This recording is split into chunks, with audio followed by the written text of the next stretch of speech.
Hey everybody, I'm Amy Malin, co-founder of the creative agency Trueheart. I work at the intersection of Hollywood and philanthropy. We team up purpose-driven brands and celebrities to help raise millions of dollars for charity, and we create global social impact campaigns that drive billions of impressions for the cause. I'm honored to be moderating this morning's panel on creating your dream job. I started my company over 23 years ago when I was just 19. And being an entrepreneur has been one of the wildest, craziest, most beautiful rides of my life. And because it's called the Be Fearless Summit, we want you to know that being an entrepreneur means you must be fearless. There are no guaranteed paychecks or security nets. There's no paid sick days or vacation days, and your success is completely predicated on how hard you hustle and grind. So I'm so excited for you to meet two fabulous female entrepreneurs today. The first one is Anum Hussain, who is a recovering journalist turned product marketer. She earned her MBA from MIT Sloan School of Management. Anum is the co-founder of Accio, a browser tool that uses machine learning to give you automatic context on any news story as you read the article. Next up is Dee Charlemange, the co-founder of Avec, a premium line of better for you mixers made in Brooklyn. She was formerly an advertising exec with experience in traditional marketing, digital media, branded content, and publishing. Dee holds an MBA from Columbia Business School and a bachelor's degree from Harvard University. So welcome, ladies. Let's jump right in. So good to have you with us, Dee and Anum. Before you decided to create your own dream job, did you intern or work in your field, or were you working in a different industry and then decided to switch gears? So let's start with you, Dee. So I sort of say my career has been a story that I'm just writing as I go along. So I can't say I started in an industry you know, dreamed about or thought about or thought it was a full plot. My first internship ever actually was at the Teen Vogue fashion closet, Devil Wears Prada style. Realized I did not want to be running around with bags everywhere, but really love the world of creativity, mixing with business. And so that's what led me to advertising, worked in a bunch of different spaces with a bunch of different brands, everyone from ExxonMobil to Starbucks. And just realized that I really love working on brands that connected with people's day-to-day lives, were part of experiences, were part of people's connections. So it wasn't necessarily, oh, I'm going to start a drinks business and learn everything about how to bring a drinks product to market. I hadn't done that before last year. So really just figuring out, what makes me curious, what is interesting, and rolling from that, out of the closet into a lot of different jobs and internships and things like that. That's awesome. And what about you, Anum? Yeah, so I definitely did a number of internships, actually starting in high school. So when I was 13, I watched 13 Going on 30, and I saw Jennifer Gardner, and so a little bit similar to Dee. I was like, oh my gosh, I wanted to do what Dee was doing. I was like, that's gonna be me. Like I love this idea. And so from then, like at 13, I made my own magazine with like construction paper and yarn and put it together, interviewed my dad. It was great content. And so from there, when I was in high school, I worked with my journalism teacher. We had like a journalism extracurricular class to start like my own magazine on campus, where I was just interviewing students, and then ended up studying journalism in undergrad, where I had an internship almost definitely every summer and every semester that I could. So we had like one internship requirement, but for me, like I was just like, I'm not going to know what I want to do unless I try it. And so my first internship was at a radio station, and then I was at like a social media company, and then I was at the Boston Globe, and then I was at a tech company. Like I just kept trying things to be like, I don't want to end up graduating and in a role that I'm going to hate for 3 years. I'd rather just like get it all out now, right? So with every internship, I learned something new about myself and the kind of work I like to do, and graduated, ended up in what was at that time truly my dream job, which was working at Boston-based HubSpot as a content and product marketer. And I loved it. And I knew I loved it because I was an intern before I accepted the full-time job. So just kept trying different things until I found something I really enjoyed doing. That's awesome. And great insights from both of you on how to try different things before you find out where your heart lies, so that you can pivot if you need to create your own dream job. Which leads me into Anum. Why did you want to be your own boss? What was appealing about becoming an entrepreneur? Yeah, so I think for me, I had so many great experiences again through all those internships I mentioned. But the one thing that varied through all of them is this ability to control your own destiny. And so that was one thing that was very appealing about being your own boss. But I didn't jump right into it. When I went to business school, I really went to business school kind of as like a hedge bet, as like entrepreneurship could be a path, but I don't know if it's the path. So let me at least look like I'm doing something while I figure it out. And so I was working on my startup while I was in business school. And then even then, going back to what I said about internships, while a lot of my classmates worked on their startups during the summer between first and second year, I took an internship because again, I needed validation that the startup was the only thing I wanted to do. And every day at that internship, all I could think about was my startup Accio. And so that again was proof that like, okay, clearly working. And I was at Snapchat, like that was like a place I wanted to work for years. This is like right when they IPO'd. Like I had really been, I had been a huge Snapchat user. And so I was like, this was my dream internship. And I'm still thinking about my startup. Like clearly that's the thing I need to go do and go focus on being my own boss. So it was really, again, trying a lot of things and letting that help serve you and educate you as to what you ultimately want to do. And how about you, Dee? My mom will joke now that my elementary school yearbook had a one-line descriptor of everyone, and it goes, "D. Charlemagne, she's bossy." Um, so I think I've always had this desire to be my own boss. Seeing my mom and my dad sort of grow from, my mom started as a bank teller, is now managing retail banks across New York City.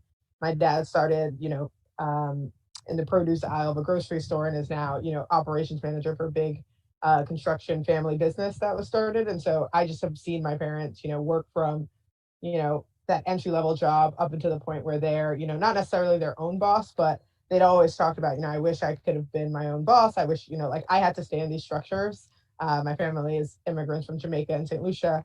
I had to stay in these structures because I needed to provide for you. And what they provided for me is an ability to break free from that structure and to try all these different things, to have a bit of that freedom. I truly believe like entrepreneurship is a privilege in of itself, like being able to take the risks, feel like you have a bit of a backstop, whether that's in business school or, another career or another internship or just a support network. Like not very many people have that, and become entrepreneurs and bless those people too. But yeah, for me, it was always, a goal to start my own company at some point. And, we'll see how it goes. I'm only 3 months in, so I'm like a baby entrepreneur, I would say. So, Dee, it sounds like your parents were encouraging of you starting your own business. What about your friends? Were they supportive, or did you receive any pushback? And if so, how did you deal with that? Friends are always supportive. It sounds really glamorous to be an entrepreneur, but then when the rubber hits the road and, I'm the one without a salary, sort of giving up, six-figure careers, right? Like you went to Harvard, you went to Columbia, like, how are you not at the top of Goldman Sachs? Like, how come you're not Forbes 30 under 30 yet? Like, there's a lot of pressure around what being an entrepreneurship is. And so even though there is support, and I would say my friends definitely support me, across, lean on your friends for expertise. If you're thinking of starting a business, businesses are built on favors and negotiation 100%. So they've been supportive in everything from like raising capital to, helping me spray paint the floors of New York City when we launched, to figuring out how to move, 40,000 cans across the city. And so I think the friend network has been supportive in that way, but entrepreneurship, I think, is such an individual journey that it's very hard to, feel like your friends are totally involved. But just today, I got a card from a friend being like, "I'm just so proud of you and in awe that you could even, take a jump." Like, I think it's inspiring a lot of people to, try it themselves. So I'm encouraged by that, at least. That's amazing that you have such a supportive group of family and friends cheering you on and helping you however they can along the way. What about you, Anum? How has your family and friends reacted when you started Accio?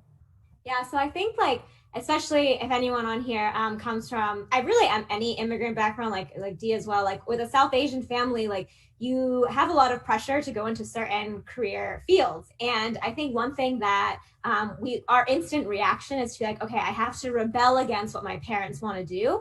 But really, I didn't take that approach. Instead, I was like, okay, well, I had a job right after college. I went to like business school. Like I did the things that made them be like, I trust you. So when I told them I wanted to be an entrepreneur, it wasn't something they had to question, because they were like, well, she did follow, she followed some of the things that we wanted, right? And it's not because they were forcing me down those paths. They just wanted, with immigrant parents, they just aren't as aware, and they made all these sacrifices so that you can have like a more stable future. So when you say like, actually, I'm going to start making the sacrifices you did, they're like, what, why? Like there wasn't an option for me. Why are you optionally going into these sacrifices, right? Like, why are you making that choice? But I think there's something really powerful about like, not compromising, but like giving them a little bit of what they want and then taking a little bit of what you want, versus constantly rebelling against everything your parents want. But as a result, they're very supportive. And I remember there was one Thanksgiving where, because like I said, in the South Asian community, it's a little unconventional. There's one uncle there who was just like, you could like never make it. Like so many startups fail. Like you could be poor, you could have nothing. And I'm just sitting there nodding my head. And then like, he's like, what are you going to do if you fail? And before I answered, my mom was like, she'll have years of experience that will make her incredible for any job she wants after. And I was like, yes, that's my mama. Like she really got it and was supportive. But like Dee said, like no matter how much support you get, it's truly a solo journey. Like it's a very difficult thing to do. And like, I'm fortunate to have people who support me, but I'm also fortunate to have had a career before I went into it, because I'm on year 3. And so there have been times where the startup has had enough money to give me a little ounce of a salary, but there's been many times like right now where it doesn't. And so because I had that job right after undergrad, I built a lot of connections and had good relationships with my old managers that they now hire me to do freelance work for them. And so that's keeping me financially afloat while I can focus on my business, which wouldn't have been possible if I had not gone a little bit more traditional and having a job, networking, building relationships before I took this big jump into a different kind of world. Well, it's great to hear that you both have supportive family and friends on your journey of being new entrepreneurs. I'll say for me, when I started out over 2 decades ago, it was much different. When I moved to New York, I borrowed the money for the plane ticket. I had 3 suitcases, a few $100s to my name, and no place to live. And I just knew I need to be in New York City. And my friends from my hometown of Miami were calling me up and were saying, you're not going to make it. Unfortunately, they weren't supportive. And they said, we'll see you back home soon. And I just said, look, I know this is one of the hardest places to start a business and to live. But just like that Sinatra song, I said, if I can make it here, I'm going to make it anywhere. And this is the place I knew I needed to be. And there was 6 months where I literally lived on $3 a day. And I had the same egg white and cheddar cheese sandwich every morning and a cup of coffee because it was $1.99. And then I had later in the day, with the rest of my small pittance that I saved up, trail mix. And that was lasting me for like lunches and dinners. And anytime I meet with prospective clients, it was over a free meal that they paid for. So I tried to take some of that stuff home and make it last for the next few days. But I think when you're an entrepreneur, I want people to see both sides. Sometimes people are blessed where you've got a supportive group of family and friends cheering you on and in your corner. And sometimes, like in my case, you're going at it completely alone. But whatever your situation is, you have to believe in yourself. Yeah. And you never give up. And you have to be prepared for the fact that you will make sacrifices. But at the end of the day, you're calling the shots and you get to decide who you work with, what projects you're doing, and you get to be your own boss. And there's something that's so magical about that. So it's got highs and lows, and we're going to hear from Dee and Anum what those are. But just be prepared to strap yourself in for the wild ride and stick with it. Because if you do it, you're going to make it a success like these 2 fabulous ladies are. So I could add to that, actually. Like I said, like even with having a supportive network, with having a supportive group, it's still, again, like a solo journey. And so I'm originally from the East Coast and I'm in LA now. And that's because my now co-founder was based here. She had to be here. And so when I moved here and I didn't have a salary because I was working on the startup, like you can't get an apartment here without showing God, everything. You have to have like all these bank statements and you have to show 3 times rent, all these ridiculous things that I didn't have. Like I had none of it. And so I ended up couch surfing for 6 months. And so it's just me and one suitcase. And similar thing, anytime any VC or anyone wanted to go to a meeting, I would offer to go over lunch that they would offer to pay. And that was like those 6 months were like really tough, just me and this one suitcase and whatever couch or whoever's place I was staying at. And then, because you're crashing at someone else's house, you have to kind of like, be very polite. They're taking it's a big favor. And while I knew people here, they weren't my lifelong friends that I had on the East Coast that I could just chill with and be comfortable. They were newer acquaintances. And so it was a very tough time for me to be away from family, away from my network, and sort of going off this suitcase. And then when I did finally get an apartment, it was only because that was now our office. And so we had enough people working on the business. So I was now living in my office. And so I had no sense of privacy. Like if an employee decided they were staying till 8 p.m., well, we were hanging out till 8 p.m. Like I didn't get my private time until whenever that ended. And so then I was living in the office, and I only got that apartment because my parents temporarily put some money in my account so I could show and a bank statement that looked like I had a lot of money, and then they took it back after. So those are like the kind of things that had to happen. And so yes, support is great, but support isn't always enough. There's still going to be a lot of things that you have to tackle on your own. And like Dee said, you get people messaging you, be like, this is amazing. Like, I'm so proud of you. Like, go get it. And I'm just like, yeah, thanks. Like, it's exhausting. And just because someone is like cheering you on doesn't take away how exhausting that is, because at the end of the day, you're the one taking those risks. You're the one who's sitting there ordering an appetizer while everyone else is ordering a full meal. And so it's a tough decision, and it looks glamorous, but just know that on the inside, it's rewarding, but there's as much risk as there is reward. Absolutely. Let's talk inspiration, because that is the fuel of the fire of being an entrepreneur. So Dee, you're coming straight out of the gate, 3 months in as a new entrepreneur with Avec. What was the inspiration behind starting your own line of good for you cocktail mixers? So I would really attribute, a lot of it, we say is solo, but I have an amazing co-founder, Alex, who's tall, British guy I met in business school. He came over with the idea for Avec just because gin and tonic culture is sort of huge in the UK. He was a food and beverage consultant, noticed this trend where, the same people going to Sweet Green for lunch and, Soul Cycle for this, or trying to just be healthy in general, not even associating with brands or like having, trading out of dairy, like doing all these healthy things, went to the bar and were met with sort of the same options that our parents were, which were soda, cranberry juice, Coke, and Red Bull. And, why is that the case? Why can't you get something, delicious, all natural, low calorie, real juice, and have it alone or have it on its own, or I have it with a spirit. And so that's where the inspiration really came. But Avec means with in French. So really what we value is also just the places where people are mixing with their spirit, is what we say, which can be you yourself or obviously your alcohol. But it's, like, why can't D from the Bronx who, mingle with D from Harvard, and like, where's a brand that speaks to both sides of those personalities? And so that was a huge motivation for me, having come from this world of branding where, wellness was very high end and premium of a certain set, and urban was this, and, all of these like, segmentations and who likes what.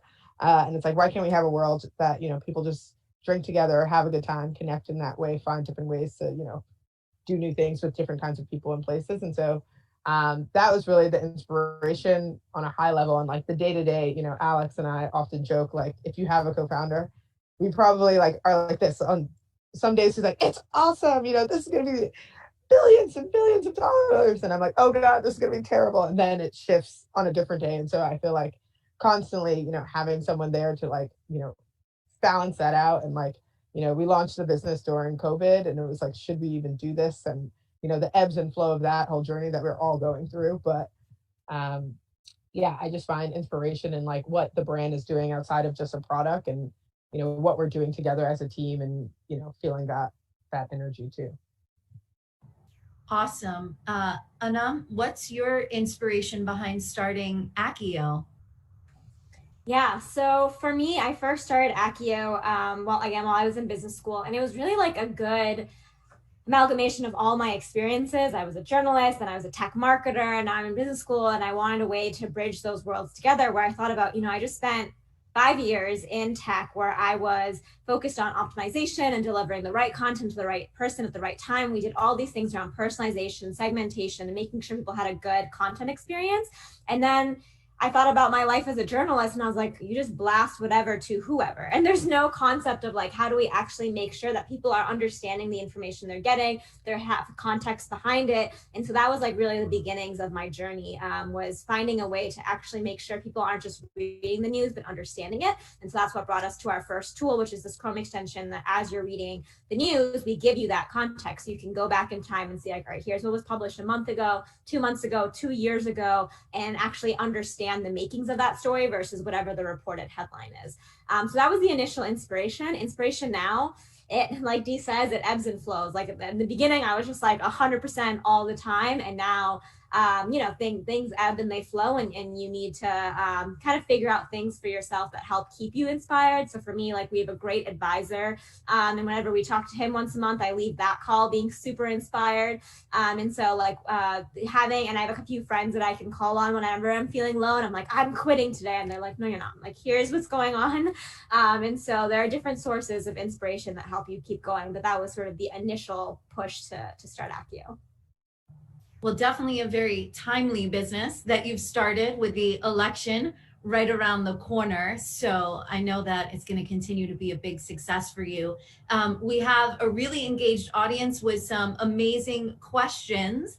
So with a few minutes left, let's take some of those. The first wants to know, do you both have any tips for networking? We know that relationships are everything when building a business. So Dee, first to you, what are your networking tips? Find a way to make it fun. Network in the way you want to. So if you don't like going to big networking events, titled networking events, like I love talking to people, but if you put me in a networking event, it's like going on a date. I suddenly get nervous. And for me, the best times to connect with people. When I was in business school, for example, I made sure that I took someone new to coffee or breakfast at least twice a week towards the end of my time there.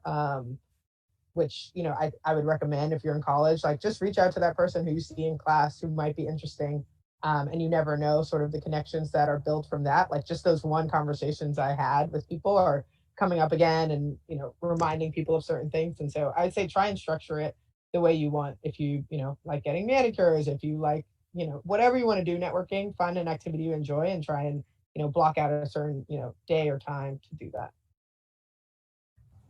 And Anum, how about you? Yeah, similar to Dee, I also I hate going into big rooms, also vertically challenged with my height. And so it's super awkward, like trying to get someone to talk to you. And it doesn't work out. I also don't drink. And so then if you're not drinking, it's just like there's something in your hand. I'm like, I don't know what to do. And so you can have a Vec now. Yeah, I can have it. I was thinking that when you were talking, I was like, but in any case, for me, I do kind of clam up in a really big room, even though I am, an extrovert. I've never been someone who does well. I kind of shut off when there's too many people.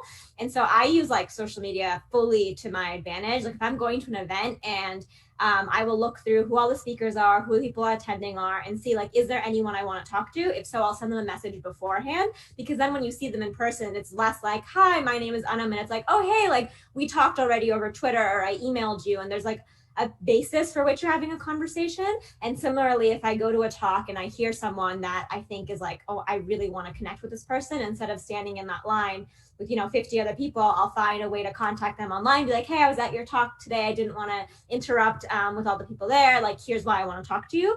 And so I really use social media to make that one-on-one connection when I do meet someone in person, because I'm just not going to be able to perform well trying to get their attention in a big room, or even trying to figure out in a big room who do I even talk to. And it turns to this game where you talk to everyone for 2 minutes at a time, and you leave being what was the point? And so for me, I'd rather just do that research to be who do I actually want to talk to, and focus on that and making a social connection before I do so in person.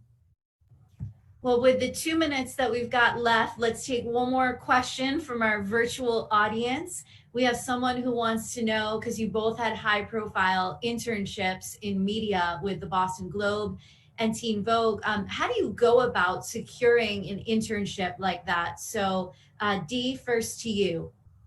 Yeah, I would say my Teen Vogue internship was someone I think in college had interned there, and I reached out to her to try and get that internship. But I also worked for Vice for a few years in London and saw interns and hired interns there. And I would say the best thing to do is honestly not to email the boss, but email, a couple levels below. Oftentimes people will email like, I'm going to email the CEO, and if the CEO gets me in, like the CEO is not worried about interns primarily. So if you can get, someone that you're interested either in like what the topics they cover, or have some sort of other connection in terms of like identity or college, or someone that like try and get that warm intro as much as possible, or just make it like really personal. I can't tell you how many times I get emails that are like, hey D, I don't know you at all, I would like an internship about what like, can we get on the phone for 30 minutes? And with no context, it's very hard for me to say yes to those emails, because as time starts people, it's like, why should I say yes? Why are you interesting? What story do you know?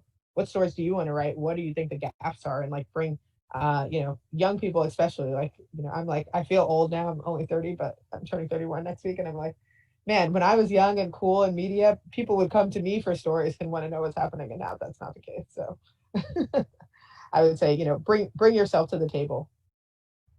Yeah, and then really quickly, because I know we're just about out of time. So for me, one is I was really focused. I didn't get to the Boston Globe until I had 3 internships before that. And again, that's because I started having internships my freshman year. And so every person I met along the way at those jobs, I made sure I had a good relationship with all bosses, even the ones I didn't like. And that helped ensure that, like, if they had a connection at the next place I wanted to go, I could keep leveraging that to get to where I wanted. But then to Dee's point too, then I pivoted to like marketing stuff, and I ended up at HubSpot, and I didn't have as much experience there.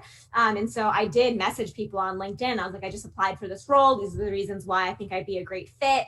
And I'd love to talk to you about it. And one of the people I messaged ended up being the people who hired me and was my first boss there. And so that you do have to be very clear with those messages, just being like, hey, I'm interested in HubSpot. I'd love to like chat with you about your experience. Like I get those emails all the time, even now, for people who want to work there. I'm like, that is the most vague thing I've ever heard. Like, it's a huge company. There's thousands of employees. What do you want to do? Who do you want to talk to? Does my background match what you want to do? So really do that work. Don't just look at the fact that Dee was at Vice. Like, look what she did there, why that matters to you. And then think for yourself too, is knowing Dee and talking to Dee actually going to help me? And if so, then go for it. But make sure you do the work up front, and that'll help ensure people are actually willing to talk to you. That's great advice, ladies. When I started my company over 2 decades ago, there was no social media. So I had to go about it the old school route of hustling around town, going to events, and like literally knocking on doors to try to get FaceTime with people. So it's incredible with all the new tools at our disposal, as you both alluded to, LinkedIn, social, being able to digitally connect with people that are going to be at the same events in advance. It's definitely a powerful tool to use best practices to connect with people that you can offer a lot of value to, and who can also offer value to your business. And I think it's a great point for folks who are hoping to start their own business.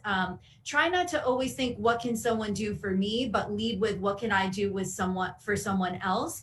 And when you're providing value and really listening to what somebody else needs, then you're starting off a relationship that feels mutual from moment one. And that's where I think you'll create a lot of success in generating a long lasting relationship. So this is a rapid fire question with the few seconds we have left. First to Anum, what is the legacy that you want to leave with your time on this planet? Whew. That's a big question. I think for me, honestly, it's less about the impression I make on the world and more about the impression I make with my family. Like, I really enjoy my family time. I really enjoy the people around me. And so I just want to be known for like having to continuously work to make things easier for my family. They worked, my parents worked really hard to make things easy for me. Like, I hope that I can, pave a career that allows me to do the same for them, and also help show other South Asian women that they can take on unconventional roles, untraditional roles, and still be happy and all that. That's wonderful. And how about you, Dee? What's your legacy? I would say getting different kinds of people from everywhere to connect. That's all I want. Different kinds of people having different conversations in crazy, wild places. I'm sitting Who knows where I'm sitting right now? I'll keep it a mystery.